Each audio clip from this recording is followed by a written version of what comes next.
स्नातक करने के बाद पिता के कहने पर मीना ने बीएड भी कर लिया था। एक दिन पिता ने मीना को अपने पास बुलाकर कहा कि मीना, मैं चाहता हूँ अब तुम्हारे हाथ पीले कर दूँ। तुम्हारे छोटे भाई बहन भी है। बेटे, एक एक कर मैं अपनी जिम्मेदारियाँ पूरी करना चाहता हूँ। नाराज़ हो गई थी वो पापा से शादी की बात सुनकर। पापा प्लीज़ मुझे शादी करके निपटाने की बात ना करें। मैं आगे पढ़ना चाहती हूँ। मुझे एमए करके पीएचडी भी करनी है। कुछ देर सोचने के बाद उन्होंने कहा कि अगर तुम्हारे पढ़ने की इतनी ही इच्छा है तो मैं तुम्हारे रास्ते का रोड़ा नहीं बनूंगा। जितनी मर्जी हो पढ़ो। पापा की बात सुनकर वो उस दिन कितना खुश हुई थी, लेकिन पिता की असामयिक मृत्यु के कारण उत्तरदायित्व के एहसास ने महत्वाकांक्षाओं पर विजय पा ली थी। मीना ने 20 साल की छोटी उम्र में घर की जिम्मेदारी अपने कंधों पर उठा ली थी।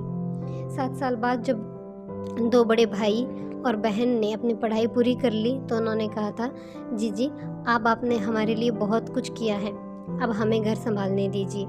जिम्मेदारियों के कंधे बदलते ही मीना ने सोच लिया कि अब वो ब्याह कर अपना घर बसा लेगी। 3 साल बाद 30 वर्षीय मीना की शादी 35 वर्षीय सुशांत से हो गई। शादी के 2 साल बाद मीना ने जब पुत्री को जन्म दिया तो वो खुशी से फूली नहीं समाई थी। मीना की सास ने बच्ची का स्वागत करते हुए कहा, इस बार लक्ष्मी आई है, ठीक है, पोते का मुंह कब दिखा रही हो? बेटी नीता अभी 2 साल की भी नहीं हुई थी कि घर के बुजुर्गों ने मीना पर बेटे के लिए दबाव डालना शुरू कर दिया। जल्द मीना फिर से गर्भवती हुई और समय पूरा होने पर उसने फिर एक बेटी को जन्म दिया। दूसरी बेटी मीता के जन्म पर सबके लटके हुए चेहरों को देखकर मीना ने सुशांत से कहा, सुशांत, हमारे इस बेटी का भी तो जोरदार स्वागत होना चाहिए। बेटियां बेटों से किसी तरह कम नहीं है।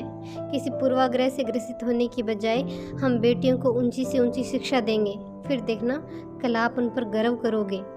ठीक है मीना, तुम इतनी भावुक मत बनो कि मेरी भी बेटी है, जैसा तुम चाहती हो वैसा ही होगा। कुछ दिन तक सब कुछ ठीक रहा, फिर घर में बेटे की रट शुरू हो गई। मीना के संस्कार उसे इजाज़त नहीं देते थे कि वो घर के बड़ों से बहस करे। उसने सुशांत से बात भी की, सुशांत, हम इन 2 बेटियों की परवरिश अच्छे से करेंगे। मैंने आपसे पहले भी कहा था, तो फिर ये जिद क्यों?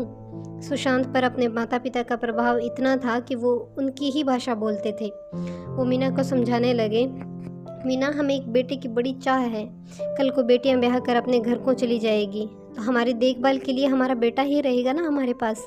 सुशांत का उत्तर सुनकर मीना भड़क गई थी। सुशांत, क्या मैंने अपने परिवार को नहीं संभाला? फिर हमारी बच्चियां हमारा सहारा क्यों नहीं बनेगी? वास्तव में हम अपने बच्चों से ऐसी अपेक्षा ही क्यों रखते हैं? मीना की एक न चली। तीसरी बार मीना गर्भवती हुई और फिर उसने एक बेटी को जन्म दिया। 3 बच्चों की परवरिश, फिर स्कूल का काम, दोनों के बीच सामंजस्य स्थापित करना मीना के लिए काफ़ी मुश्किल हो रहा था। इसका असर मीना के स्वास्थ्य पर पड़ने लगा। 3 बेटियों के बाद मीना पर जब फिर से दबाव डालने का सिलसिला शुरू हुआ तो वो चुप नहीं रह पाई। बर्दाश्त की हद जब पार हो गई तो जैसे बम फूट पड़ा था।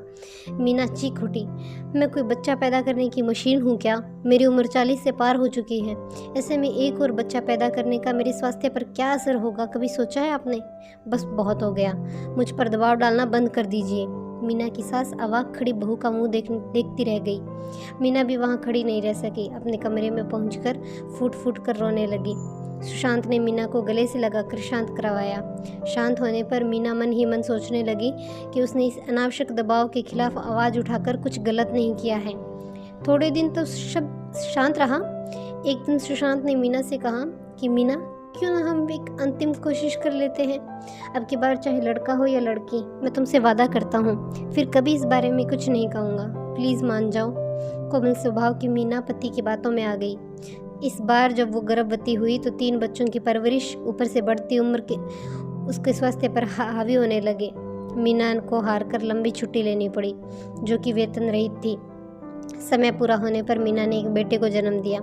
अपनी मनोकामना पूरी होते देख सबके चेहरों पर खुशी देखते बनती थी, लेकिन उनकी ये खुशी क्षणभंगुर साबित हुई। बच्चे को अचानक सांस लेने में तकलीफ होने लगी। उसे ऑक्सीजन दी जाने लगी। डॉक्टरों ने बताया कि बच्चे के शरीर में ऑक्सीजन की कमी होने की वजह से मस्तिष्क को सही समय पर ऑक्सीजन नहीं मिल पाई, इसलिए उसके दोनों हाथ और दोनों पैर विकृत हो चुके हैं। ऐसा शायद गर्भावस्था के दौरान मीना की बढ़ती उम्र और कमजोरी के कारण हुआ था। इसके बाद पैसा पानी की तरह बहाने के बावजूद मीना का बेटा अरुण स्वस्थ नहीं हो पाया था। जिंदगी भर के लिए वो अपाहिज बन गया था। मीना और सुशांत पर तो जैसे दुखों का पहाड़ टूट पड़ा था। पहले तो सुशांत बेटा चाहते थे जो उनके बुढ़ापे की लाठी बने। अब उन्हें ये चिंता सताने लगी थी कि उनके बाद उनके बेटे की देखभाल कौन करेगा। करीब 1 साल की लंबी छुट्टी के बाद मीना फिर से स्कूल जाने लगी। पहले वाली मीना और इस मीना में ज़मीन आसमान का अंतर था। पहले कितनी सुगड़ रहा करती थी मीना, अब तो कपड़े भी अस्त व्यस्त रहा करते थे। दिन रात की चिंता ने उसे समय से पहले ही बूढ़ा बना दिया था। बच्चियाँ माँ को सांत्वना देती, माँ आप पहले की तरह हंसती बोलती क्यों नहीं? भाई की देखभाल हम सब मिलकर कर लेंगे ना, आप चिंता क्यों करते हो? बच्चियों की बात सुनकर मीना उन्हें गले से लगा लेती, अपने आप को बदलने की कोशिश भी करती, पर फिर वही ढाक के 3 पात। वास्तव में बच्चियों की बातों से मीना आत्मग्लानि से भर जाती थी। वो अपने आप को कोसती कि अरुण को इस दुनिया में लाकर मैंने बच्चियों के साथ अन्याय किया है। एक और बच्चे को इस दुनिया में न लाने के अपने निर्णय पर मैं अटल क्यों नहीं रह पाई? अपनी इस कायरता के लिए दूसरे को दोष देने का क्या फ़ायदा? अन्याय के खिलाफ कदम न उठाना भी किसी गुनाह से कम नहीं होता। एक तो बढ़ती उम्र में कमज़ोर शरीर, ऊपर से ये मानसिक पीड़ा, मानसिक चिंताएं शरीर को दीमक की तरह खोखला कर जाती है। दुखों का सामना न कर पाने की स्थिति में दुर्बल शरीर कमज़ोर इमारत की तरह भरभरा कर गिर जाता है। यही हाल हुआ मीना का। एक रात जब वो सोई तो फिर उठ नहीं सकी। वो चीर निद्रा में विलीन हो चुकी थी। मीना की सास की बूढ़ी हड्डियों में इतना दम नहीं था कि वो सब कुछ संभाल सके। कुछ ही दिनों में वो भी इस दुनिया से कूच कर गई। पत्नी और माँ की विरह वेदना से ग्रसित सुशांत एक जिंदा लाश बनकर रह गई। उनकी 2 बड़ी बेटियां जैसे रातों रात ही बड़ी हो चुकी थी। लड़कियां बारी बारी से अपने भाई का ध्यान रखती। 2 बड़ी बहनें भाई की दैनिक ज़रूरतों, खाने पीने का ध्यान रखती। नीता ने अपनी सबसे छोटी बहन प्रिया को हिदायत दे रखी थी कि वो अरुण के पास बैठकर ही पढ़ाई करेगी। कहानी की पुस्तकें ज़ोर ज़ोर से पढ़ेगी ताकि अरुण भी उनका मज़ा ले सके। लड़कियां बारी बारी से अपने भाई को पढ़ाती भी थी, पर वो अपने विकृत हाथों की वजह से कुछ लिख नहीं पाता था। उसके हाथों के मुकाबले उसके पांव कम विकृत थे। लड़कियों ने महसूस किया कि अरुण के पैरों की उंगलियों के बीच में पेंसिल फंसा देने पर वो लिखने लगा था। उसकी लिखावट अस्पष्ट होने पर भी जोर देने पर पढ़ी जा सकती थी। कभी कभी अरुण कागज पर आड़ी तिरछी रेखाएं खींचता था तो कुछ चित्र उभर के आ जाता। बहनों ने जब देखा कि अरुण चित्रकारी में रुचि ले रहा है तो उन्होंने उसके लिए गुरु की तलाश शुरू कर दी। इसके लिए कहीं दूर जाना नहीं पड़ा। घर बैठे ही इंटरनेट में उन्हें एक ऐसा गुरु मिल गया जो अपने हाथों से अक्षम बच्चों को पैरों की मदद से चित्रकारी करना सिखाता था। अरुण बहुत ही मन लगाकर सीखता। देखते ही देखते वो इस कला में माहिर हो गया। एक दिन ऐसा भी आया जब बहनों ने अरुण के चित्रों की प्रदर्शनी लगाई। प्रदर्शनी काफ़ी कामयाब रही। अरुण के चित्रों को बहुत ही सराहा गया। चित्रों की बड़ी अच्छी बिक्री हुई और बहुत से ऑर्डर मिले। फिर अरुण ने पीछे मुड़कर नहीं देखा। बहनों ने अरुण का नाम विकलांगों की श्रेणी में Guinness book of world record में भी दर्ज करवा दिया। एक विदेशी संस्था जो विकलांगों की मदद करती थी ने इसे देखा और इस तरह अरुण के पास विदेशों से ग्रीटिंग कार्ड्स डिज़ाइन करने के ऑर्डर आने लगे। अरुण अब डॉलर में कमाने लगा था। सुशांत अब काफ़ी संभल चुके थे। वक्त घावों को भर ही देता है। एक एक कर उन्होंने अपनी 2 बड़ी बेटियों की शादी कर दी थी। छोटी प्रिया अभी पढ़ रही थी। अरुण अब बड़ा हो चुका था, इसलिए उसकी देखभाल में दिक्कतें आने लगी थी। ऐसा लगा जैसे प्रकृति ने उनकी सुन ली थी। मीता जब इस बार मायके आई तो अपने साथ असीम को लेकर आई थी, जो बेहद ईमानदार और कर्तव्यनिष्ठ व्यक्ति था। असीम पढ़ा लिखा था लेकिन बेरोजगार था। वो मीता के पति के पास नौकरी की तलाश में आया था। अरुण असीम को मोटी रकम पगार के तौर पर देने लगा। असीम जैसा साथी पाकर अरुण बड़ा ही खुश हो चुका था। आज टीवी वाले घर पर आए हुए हैं। वो अरुण का इंटरव्यू लेना चाहते हैं। कैमरा अरुण की तरफ घुमाकर कार्यक्रम के प्रस्तुतकर्ता ने अरुण का परिचय देने के बाद में कहा कि अरुण से हमें प्रेरणा लेनी चाहिए। हाथ पैर सही सलामत रहने पर भी लोग अपनी असमर्थता का रोना रोते हैं। अपने पैरों की उंगलियों की सहायता से अरुण जिस तरह जानदार चित्र बनाता है वैसा शायद हम हाथ से भी नहीं बना सकते। अरुण ने ये साबित कर दिया है कि ज़िंदगी में कितनी भी मुश्किलें क्यों ना आए, कोशिश करने वालों की कभी हार नहीं होती। अरुण अब आपको बताएगा कि वो अपनी सफलता का श्रेय किसे देता है।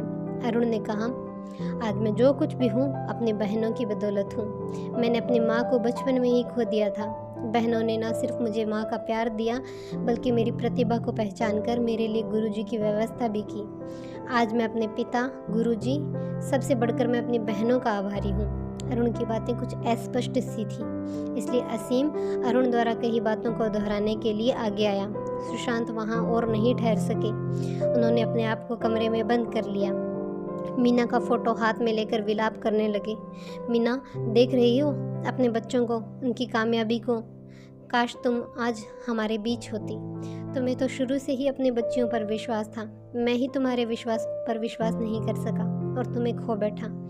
लेकिन आज मैं फ़ख्र के साथ कह सकता हूँ कि ऐसी होती है बेटियाँ, क्योंकि उन्होंने अपनी पढ़ाई को जारी रखते हुए पूरे घर को संभाला, यहाँ तक कि मुझे भी संभाला, अपने भाई को काबिल बनाया। मेरी एक आवाज़ पर दौड़ी चली आती है। सच कहा, ऐसी ही होती है बेटियाँ। आपको कहानी कैसी लगी हमें कमेंट करके ज़रूर बताइएगा, और ऐसी ही अच्छी अच्छी कहानियों के लिए हमारे चैनल को सब्सक्राइब कीजिएगा। धन्यवाद।